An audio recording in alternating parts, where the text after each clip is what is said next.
വലിയ നടുക്കം സൃഷ്ടിച്ച കരുവാറ്റ കൊലപാതക കേസിൽ ഒരു മാസത്തിനുള്ളിൽ തന്നെ അന്വേഷണം പൂർത്തിയാക്കി കുറ്റപത്രം സമർപ്പിക്കാൻ പോലീസ് നടപടികൾ വേഗത്തിലാക്കിയിരിക്കുകയാണ്. കേസിൽ നേരിട്ട് പങ്കാളികളായ പ്രായപൂർത്തിയാകാത്ത 3 ആൺകുട്ടികളെയും കസ്റ്റഡിയിൽ ആവശ്യപ്പെട്ടുകൊണ്ടുള്ള അന്വേഷണ സംഘത്തിന്റെ അപേക്ഷ ജുവനൈൽ ജസ്റ്റിസ് ബോർഡ് നാളെ പരിഗണിക്കും. ചെയ്ത കുറ്റകൃത്യത്തിന്റെ ക്രൂരത കണക്കിലെടുത്ത 16ഉം 17ഉം വയസ്സുള്ള 2 ആൺകുട്ടികളെ മുതിർന്നവരായി പരിഗണിച്ച് വിചാരണ ചെയ്യണമെന്ന ആവശ്യവും പോലീസ് ബോർഡിന് മുന്നിൽ സമർപ്പിച്ചിരിക്കുകയാണ്.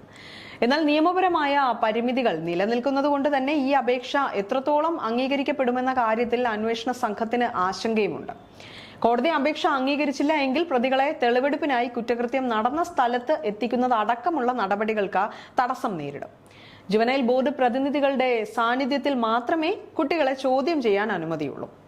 അതിനിടെ കേസിലെ പ്രധാന ആസൂത്രകയെന്ന് കരുതുന്ന 13കാരിയായ പെൺകുട്ടിക്ക് കൗൺസിലിംഗ് ആരംഭിച്ചിട്ടുണ്ട്. ചോദ്യം ചെയ്യലിൽ കുട്ടി കൂടുതൽ നിർണായക വിവരങ്ങൾ വെളിപ്പെടുത്തിയെന്നാണ് പുറത്തുവരുന്ന റിപ്പോർട്ടുകൾ. പ്രായപൂർത്തിയാകാത്ത വ്യക്തി ആയതുകൊണ്ട് തന്നെ ജുവനൈൽ നിയമത്തിന്റെ പൂർണ്ണമായ പരിധിയിൽ നിർത്തി മാത്രമാണ് നടപടികൾ പുരോഗമിച്ചു വരുന്നത്.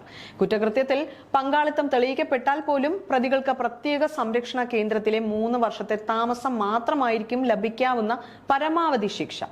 ആൺകുട്ടികളെ മുതിർന്നവരായി പരിഗണിക്കാൻ കോടതി തയ്യാറായാൽ പോലും നിലവിലുള്ള നിയമം അനുസരിച്ച് അവർക്ക് വധശിക്ഷയോ അല്ലെങ്കിൽ ജീവപര്യന്തമോ വിധിക്കാൻ സാധിക്കുകയുമില്ല. കേസിൽ കൊല്ലപ്പെട്ടയാളുടെ സംസ്കാരം കഴിഞ്ഞ ദിവസം ബന്ധുക്കളുടെയും നാട്ടുകാരുടെയും സാന്നിധ്യത്തിൽ കരുവാറ്റയിൽ പൂർത്തിയായിരുന്നു. പ്രവാസിയായ മൂത്ത മകളാണ് അന്ത്യകർമ്മങ്ങൾക്ക് നേതൃത്വം നൽകിയത്. ആരോഗ്യപരമായ അത്യാവശ്യങ്ങളാൽ മെഡിക്കൽ കോളേജ് ആശുപത്രിയിലായിരുന്ന ഭാര്യയും സംസ്കാര വിവരം അറിഞ്ഞ് വീട്ടിലെത്തിയിരുന്നു. സംഭവം നടന്ന ദിവസങ്ങളിൽ വീട്ടിലെ കാര്യങ്ങൾ മകളോട് നിരന്തരം ഫോണിൽ വിളിച്ച് അന്വേഷിച്ചിരുന്നതായി അടുത്ത ബന്ധുക്കൾ വ്യക്തമാക്കിയിട്ടുമുണ്ട്. വീട് അടഞ്ഞു കിടക്കുന്ന വിവരവും തുടർന്ന് അയൽവാസികളുടെ സഹായത്തോടെ അകത്ത് കടന്ന കൈകാലുകൾ ബന്ധിച്ച നിലയിൽ മൃതദേഹം കണ്ടെത്തിയതും വീഡിയോ കോളിലൂടെയാണ് ബന്ധുക്കൾ കണ്ടത്. ദാരുണമായ സംഭവം നടന്നതിന്റെ ഭയപ്പാടിലാണ് പ്രദേശവാസികളും അടുത്ത ബന്ധുക്കളും ഇപ്പോഴുള്ളത്.